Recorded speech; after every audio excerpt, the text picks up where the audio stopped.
Hello everyone, चलिए देखते हैं आज केमिस्ट्री का नेक्स्ट टॉपिक, पाउली का अपवर्जन सिद्धांत। पाउली के अपवर्जन सिद्धांत को समझने से पहले समझिए क्वांटम संख्या। हमने इससे पहले क्वांटम संख्या ही देखा है। तो क्वांटम संख्या में हमने 4 प्रकार के क्वांटम संख्या देखा है। मुख्य क्वांटम संख्या, द्विगंशी क्वांटम संख्या, चक्रण क्वांटम संख्या, चुंबकीय क्वांटम संख्या, जिनका प्रत्येक जो क्वांटम संख्या है इलेक्ट्रॉन के बारे में अलग अलग प्रकार की जानकारी देता है। इलेक्ट्रॉन कौन से कक्षा में होते हैं, कौन से कक्षा में होते हैं, कक्षा में कितने उपकोष होते हैं, इन सब के बारे में जानकारी हमें क्वांटम संख्या से पता चलता है। और क्वांटम संख्या से ही लास्ट जो क्वांटम संख्या था चक्रण क्वांटम संख्या, उसके 2 ही मान होते हैं। ये भी हमने देखा था, +1/2 -1/2। क्यों? क्योंकि वो जो है केवल 2 ही दिशा में घूम सकता है इलेक्ट्रॉन अपने अक्ष में, या तो क्लॉकवाइज या एंटी क्लॉकवाइज। आज हम इसी से संबंधित देखेंगे पाउली का अपवर्जन का सिद्धांत। तो पाउली का अपवर्जन का सिद्धांत जो दिया गया है, सबसे दिया है 1925 में। एक साइंटिस्ट हैं वोल्फगैंग पाउली। वोल्फगैंग पाउली इन्होंने सिद्धांत दिया। ये जर्मन भौतिक वैज्ञानिक हैं वोल्फगैंग पाउली। इन्होंने सिद्धांत दिया, क्या सिद्धांत दिया कि किसी भी परमाणु में कोई 2 इलेक्ट्रॉनों की चारों क्वांटम संख्याएं एक समान नहीं हो सकती। क्या हो जाएगा?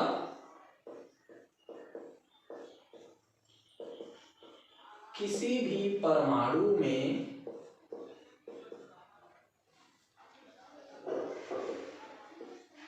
किसी इलेक्ट्रॉन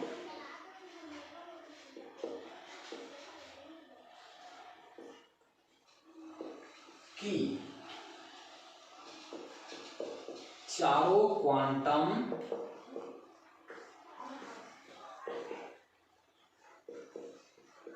संख्याएं समान नहीं हो सकती।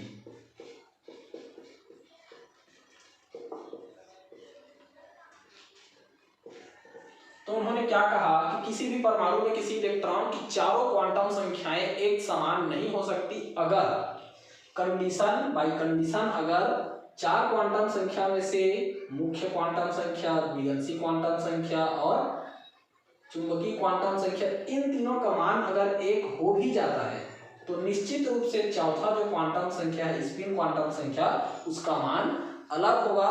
क्योंकि किसी एक ऑर्बिटल में अधिकतम 2 ही इलेक्ट्रॉन होते हैं। किसी एक ऑर्बिटल में अधिकतम 2 ही इलेक्ट्रॉन होते हैं और दोनों का जो चक्रण होता है वो विपरीत होता है। तो निश्चित रूप से किसी एक ऑर्बिटल में किसी एक इलेक्ट्रॉन के चारों क्वांटम संख्याओं के जो मान हैं वो समान नहीं हो सकते।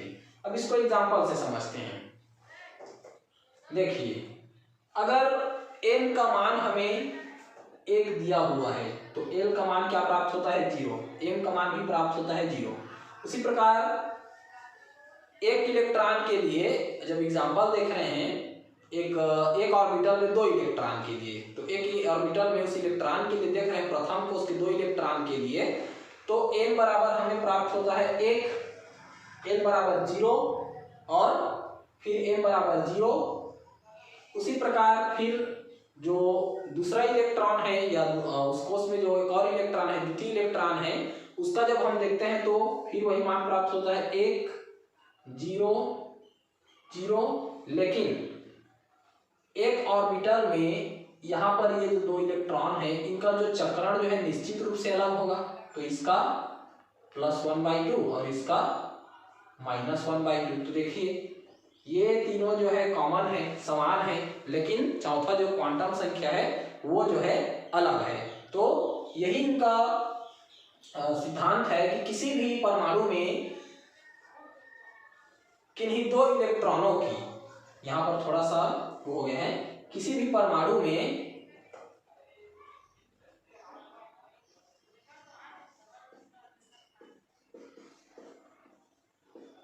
किन्हीं 2 इलेक्ट्रॉन की चारों क्वांटम संख्याएं समान नहीं हो सकती है। तो हमने ये पहला इलेक्ट्रॉन के लिए निकाला है, प्रथम इलेक्ट्रॉन के लिए, ये द्वितीय इलेक्ट्रॉन के लिए।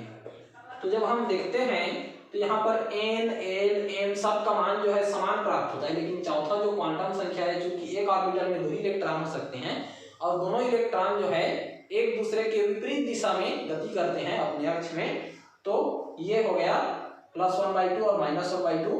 इसी को कहा गया है किसी भी परमाणु के लिए 2 इलेक्ट्रॉनों की चारों क्वांटम संख्याएं एक समान नहीं हो सकती। अब यहाँ पर इसको पाउली का अपवर्जन नियम क्यों कहा है? तो अपवर्जन नियम इसको इसलिए कहा है क्योंकि हम जानते हैं कि किसी भी ऑर्बिटल में अधिकतम 2 ही इलेक्ट्रॉन हो सकते हैं। ये ऑर्बिटल है, एक ऑर्बिटल, ये s ऑर्बिटल है। इसी प्रकार अगर p ऑर्बिटल भी बनाते हैं तो p ऑर्बिटल में ये जो 3 ऑर्बिटल है, तो इन ऑर्बिटल में इसमें भी केवल 2 ही इलेक्ट्रॉन हो सकते हैं, 3 नहीं डाल सकते। तो इसीलिए इनको नियम को कहा गया है पाउली का अपवर्जन का सिद्धांत। अब क्वांटम संख्या और पाउली के अपवर्जन सिद्धांत में ये हमने पूरा समझ लिया कल और आज करके। तो इससे संबंधित एक प्रश्न है जो आपको हल करने हैं।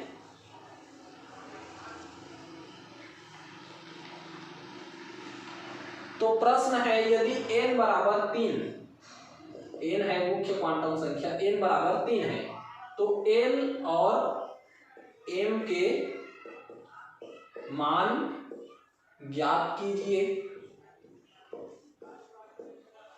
और एक क्वेश्चन ये हो गया। उसी प्रकार 3D उपकोष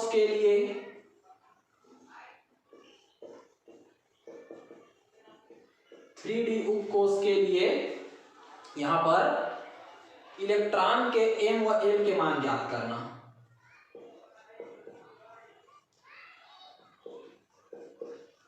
इलेक्ट्रॉन के m व l के मान ज्ञात करना।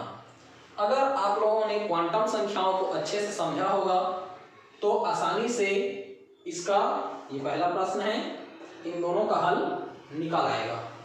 और अगर नहीं समझे होंगे तो उसको देखिए और समझिए, उसके बाद इसको हल कीजिए, क्योंकि प्रत्येक क्वांटम संख्या का निकालने का तरीका बता दिया गया है।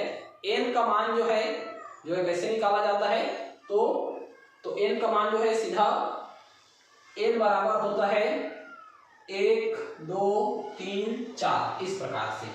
और मुख्य क्वांटम संख्या का मान 1 2 3 4 होता है। और l का मान कैसे निकाला जाता है द्विअंशी क्वांटम संख्या का, तो 0 से लेकर के n-1 तक। m का मान कैसे निकाला जाता है, तो -l से +l, और इसका फार्मूला है 2l + 1 इस सूत्र में रख करके। और s के 2 मान होते हैं, इसका निकालने की जरूरत नहीं है, +1/2 -1/2। वहां पर बस देखना है कि उपकोष में जिस इलेक्ट्रॉन के लिए निकालने के लिए बोला जा रहा है वो इलेक्ट्रॉन जो है क्लॉकवाइज डायरेक्शन में है या एंटी क्लॉकवाइज डायरेक्शन में है।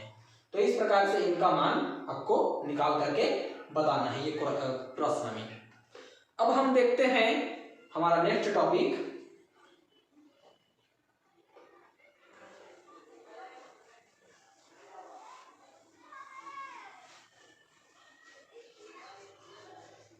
परमाणु ऑर्बिटल की आकृतियां।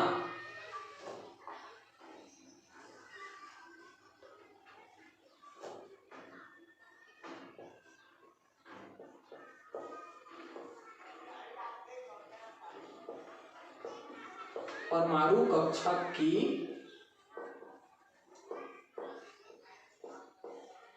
आकृतियां। पहला है एस कक्षक। तो अब हम एक एक करके देखते जाएंगे एस पी डी, ये जो कक्षक हैं इनकी आकृतियां कैसी होती है। तो एस कक्षक जो है पाया जाता है एस उपकोष में। किसमें पाया जाता है, एस उपकोष में। एस कक्षक किसमें पाया जाता है, तो एस उपकोष में।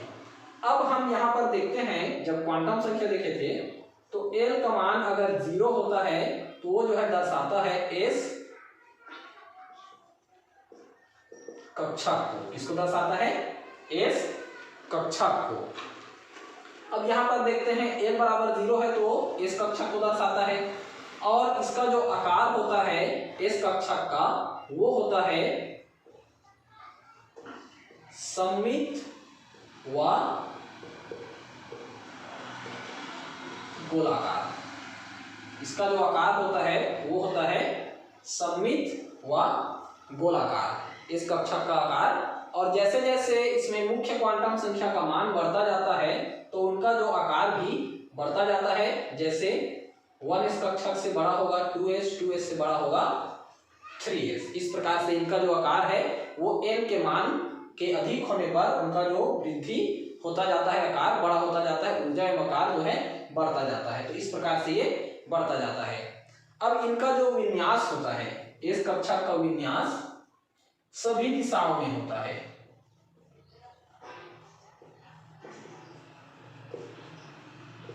अर्थात ये किसी एक डायरेक्शन में अभिविन्यसित नहीं होते हैं, पी कक्षक की तरह। पी कक्षक जो है 3 डायरेक्शन होता है। पी में 3 कक्षक कौन कौन से होते हैं? तो x y z, तो वो 3 अक्ष में अभिविन्यसित होते हैं, x y z। तो ऐसा यहाँ पर ये एस कक्षक जो है किसी निश्चित दिशा में अभिविन्यसित नहीं है। इसके लिए कुछ ग्राफ बनते हैं। देखिए, हमने जब तरंग यांत्रिकी मॉडल पढ़ा है तो तरंग यांत्रिकी मॉडल में परमाणु और उसमें जो कण है उनको द्वैत प्रकृति और हाइजेनबर्ग के अनिश्चितता सिद्धांत से तरंग यांत्रिकी मॉडल में एक टर्म निकाला गया था साइन। अभी भी देखे हैं साइन। तो साइन और साइन स्क्वायर, तो हम जानते हैं कि साइन का तो कोई ज्यादा वैल्यू है नहीं, लेकिन हमारे लिए जो वैल्यू है, वैल्यूएबल है, महत्व है, इसका हम देखते हैं कि इसकी भौतिक महत्व बहुत ज्यादा है। ये क्या दर्शाता है? तो नाभिक के पास में अंतरिक्ष में उस क्षेत्र को दर्शाता है जहां पर इलेक्ट्रॉन के पाए जाने की प्रायिकता अधिक होती है। तो जब हम साई स्क्वायर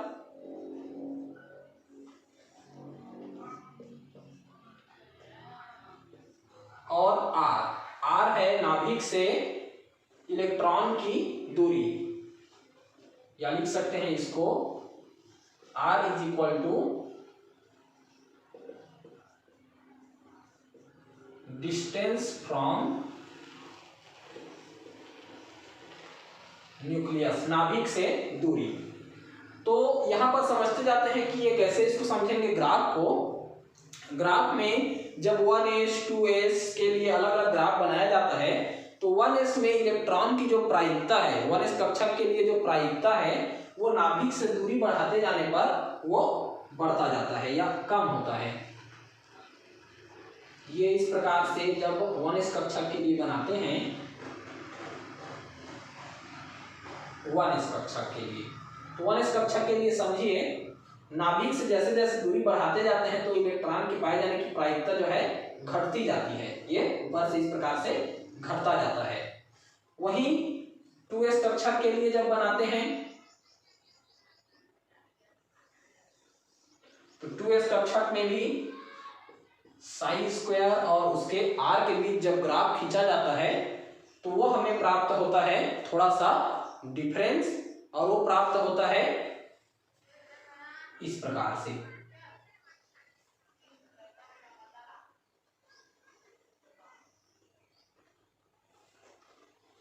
जब नाभिक से दूरी 2s कक्षक के लिए बढ़ाया जाता है तो क्या होता है, ये जो है पहले तो घटता जाता है, इलेक्ट्रॉन की प्रायिकता पाए जाने की जो संभावना है वो पहले घटता जाता है और यहाँ पर ये शून्य बिंदु पर आकर के रुक जाता है, जिसको यहाँ पर क्या बोलते हैं, ये शून्य बिंदु को नोड, क्या बोलते हैं, नोड। और फिर यहाँ से अधिकतम की ओर चलता है, फिर यहाँ से शून्य से होकर के ये अधिकतम की ओर चलता है। तो इस प्रकार से ये फिर अधिकतम की ओर चलता है और ये नाभिक से दूरी बढ़ाने पर एक पॉइंट ऐसा प्राप्त होता है जिसको हमने यहाँ पर क्या बोला है, नोड। और नोड किसे कहेंगे, तो समझिए नोड किसे कहेंगे, वह भाग जहां पर इलेक्ट्रॉन के पाए जाने की प्रायिकता शून्य होती है। तो नोड किसे कहेंगे, नाभिक से दूर जाने पर वह भाग जहां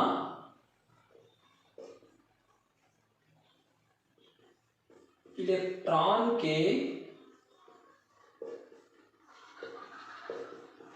पाए जाने की प्रायिकता शून्य होती है। तो इस प्रकार से ये नोड हो गया। अब जब हम देखते हैं तो 1s कक्षक में जब इनका आकार बनाते हैं, देखिए यहां पर क्या होगा, n बराबर 1 और l बराबर 0, तो ये 1s कक्षक के लिए हो जाएगा। इसी प्रकार n बराबर यहाँ पर क्या होगा, ये 2s कक्षक के लिए है 2s, तो n बराबर 2 और l बराबर यहाँ भी क्या हो जाएगा 0, क्योंकि यहाँ पर चूंकि दोनों s कक्षक के लिए है तो s के लिए हमेशा l का मान 0 होता है। ठीक, अब यहाँ पर समझिए ये, अब जब इनका आकार बनाएंगे नोड सहित तो ये 1s कक्षक के लिए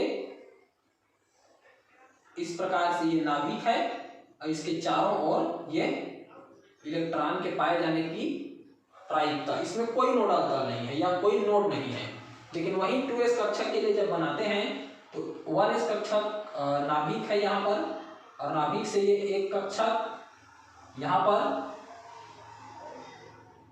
और उसके बाद जब जैसे फिर बढ़ाते जाते हैं तो उसका जो इलेक्ट्रॉन के पाए जाने की प्रायिकता एक कंडीशन में शून्य हो जाती है।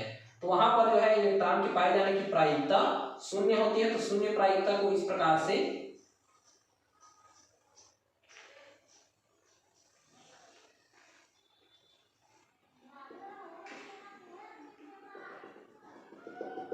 तो ये जो गैप वाला स्थान है जहां पर इलेक्ट्रॉन को नहीं दर्शाया गया है, यही है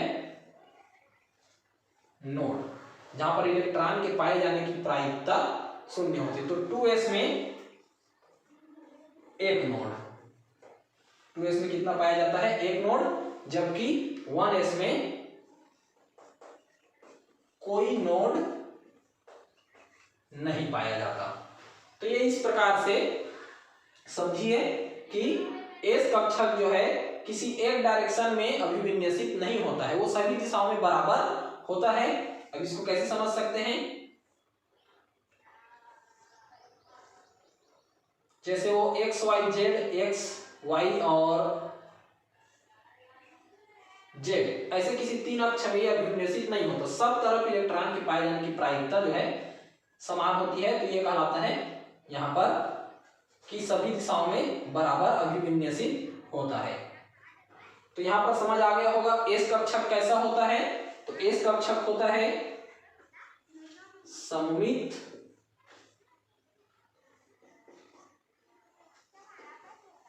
गोलाकार और किसी एक डायरेक्शन में, किसी एक दिशा में अभिविन्यसित नहीं होता है। अब समझते हैं दूसरा कक्षक।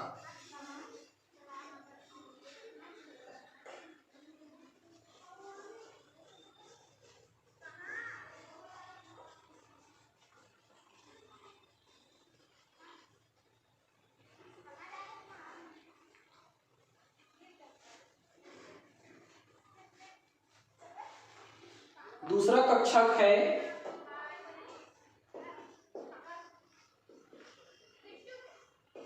पी कक्षक। तो पी कक्षक का जो आकार होता है ये होता है डंबेल आकार, और ये होता है इसका विन्यास दिशात्मक। तो कौन कौन से दिशा में ये अभिविन्यसित होते हैं, x, y और z, क्योंकि p में 3 कक्षक होते हैं।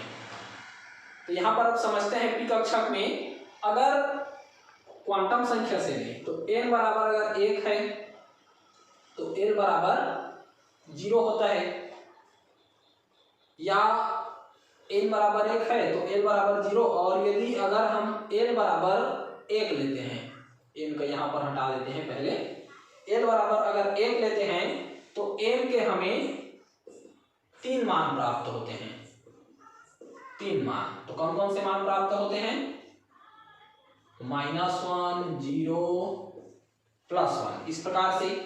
तो यहाँ पर 3 कक्षक जिसको हम इस प्रकार से बनाते हैं और जिनको क्या बोला गया है, x, y और z। तो पी कक्षक कैसा होता है, डमरू आकार का होता है, डंबेल आकार का। और पी कक्षक जो है कैसा होता है, तो दिशात्मक होता है, 3 दिशाओं में अभिविन्यसित होता है। इसमें भी पाया जाता है नोडल तल। नोडल तल तो समझते हैं नोडल तल क्या है। अब देखिए नोडल तल किसे कहेंगे, तो पी ऑर्बिटल के 2 नोड को एक प्लेन से अलग करने पर, पी ऑर्बिटल के 2 नोड को एक प्लेन से अलग करने पर जहां पर इलेक्ट्रॉन की जो पाए जाने की प्रायिकता है वो शून्य होती है, वो कहलाता है नोडल तल। क्या कहलाता है, नोडल तल। पी ऑर्बिटल के 2 नोड एक प्लेन से अलग होते हैं, नोडल तल क्या होगा,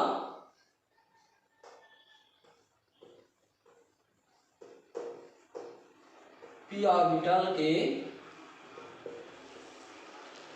2 नोड एक प्लेन से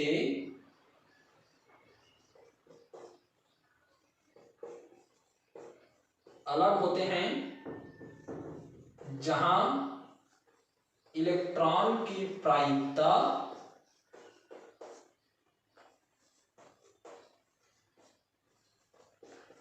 शून्य होती है, तो वो कहलाता है नोडल तल। क्या कहलाता है, नोडल तल।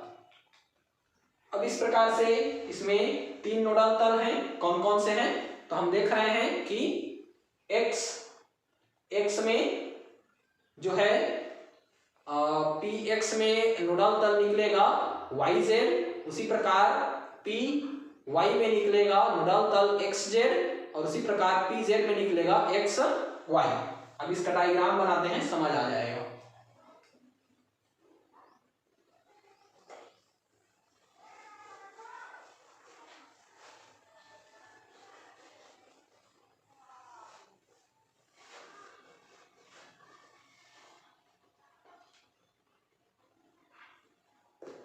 देखिए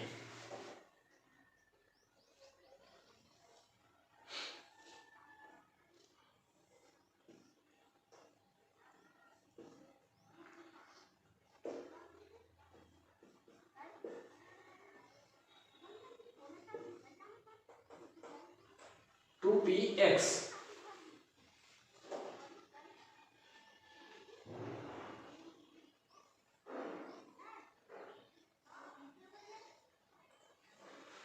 ये बनेगा एक्स एक्सिस में।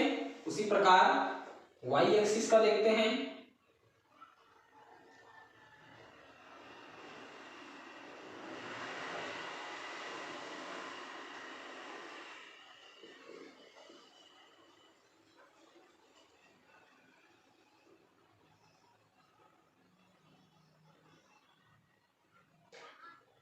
ये हो गया आपका वाई एक्सिस। इसी प्रकार 2py और z का भी बनेगा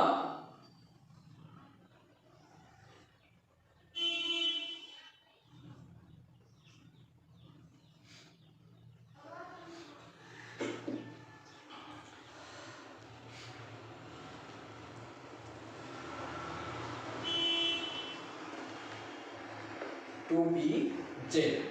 तो यहाँ पर इनमें प्रत्येक में एक एक नोडल तल है। तो 2px में जो नोडल तल है वो है yz। 2px में नोडल तल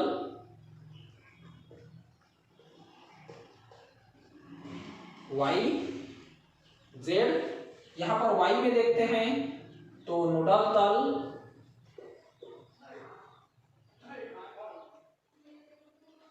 xz, और इसी प्रकार 2pz में जब देखते हैं तो नोडल तल निकलता है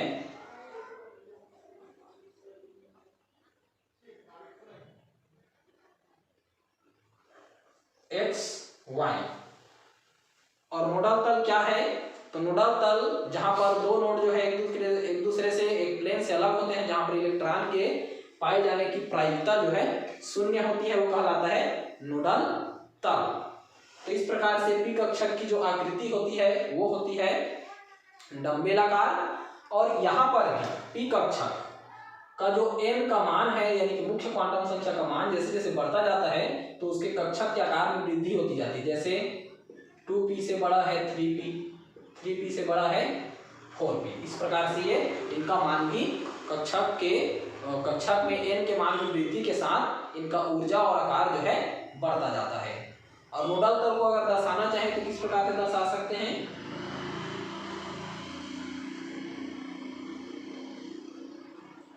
इस प्रकार से। इसमें भी अगर नोडल तल दर्शाएंगे तो इस प्रकार से ये नोडल तल को हम दर्शा सकते हैं। तो ये हो गया पी कक्षक। अब पी कक्षक के बाद देखते हैं तीसरा।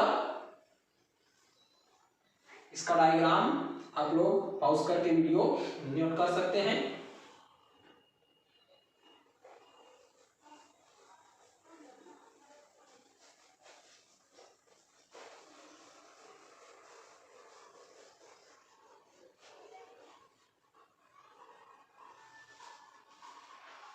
अब देखते हैं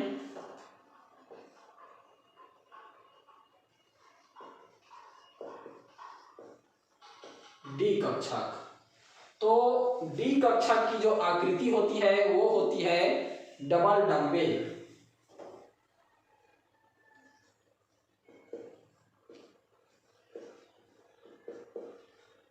डबल डंबेल। और ये जो है इसका जब क्वांटम संख्या देखते हैं एल बराबर जब हम लेते हैं, क्या लेंगे तो एल बराबर 2 लेते हैं तो m के 5 मान प्राप्त होते हैं। कौन कौन से? -2, -1, 0, +1, +2, यानी 5 कक्षक। तो यहाँ पर इस प्रकार से हम कह सकते हैं कि जो डी कक्षक होता है वो 5 दिशाओं में अभिविन्यसित होते हैं। तो इनका स्ट्रक्चर किस प्रकार से बनेगा समझते हैं एक एक करके। तो पहला बना ले, ये जो है 5 दिशाओं में विन्यसित होते हैं। तो कौन कौन से दिशा होते हैं? DXY, DYZ, DXZ, DX² -Y² और DZ²। इस प्रकार से ये 5 कक्षकों में विभाजित होते हैं, 5 दिशाओं में विन्यसित होते हैं। तो अब देखते हैं इसका डायग्राम एक एक करके समझते चलते हैं कैसे बनेगा। पहले बना लेते हैं DXY को।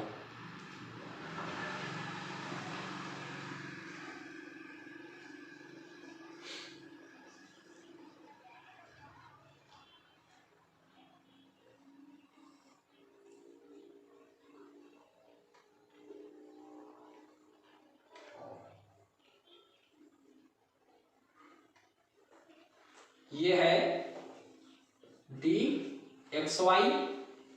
उसी प्रकार DYZ का देखते हैं।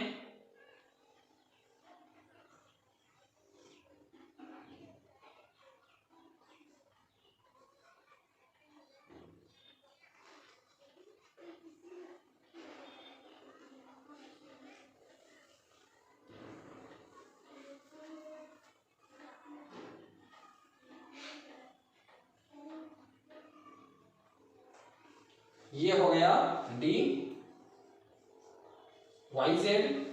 DXZ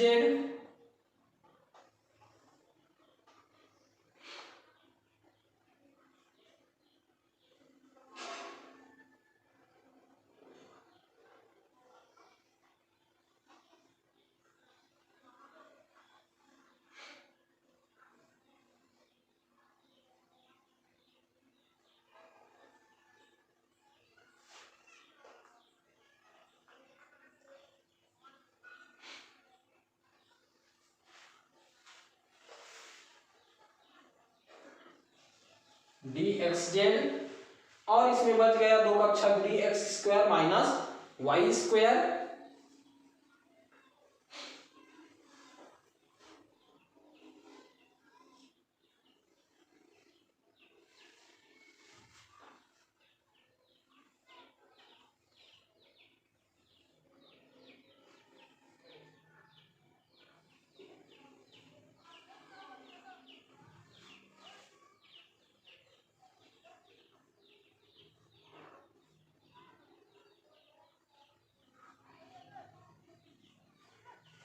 इस प्रकार से dx² माइनस y²।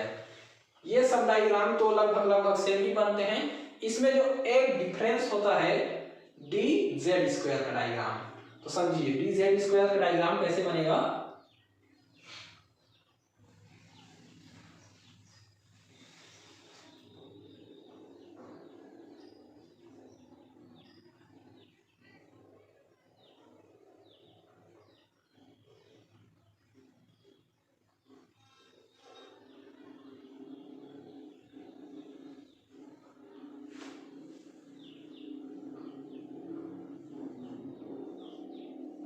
dz²।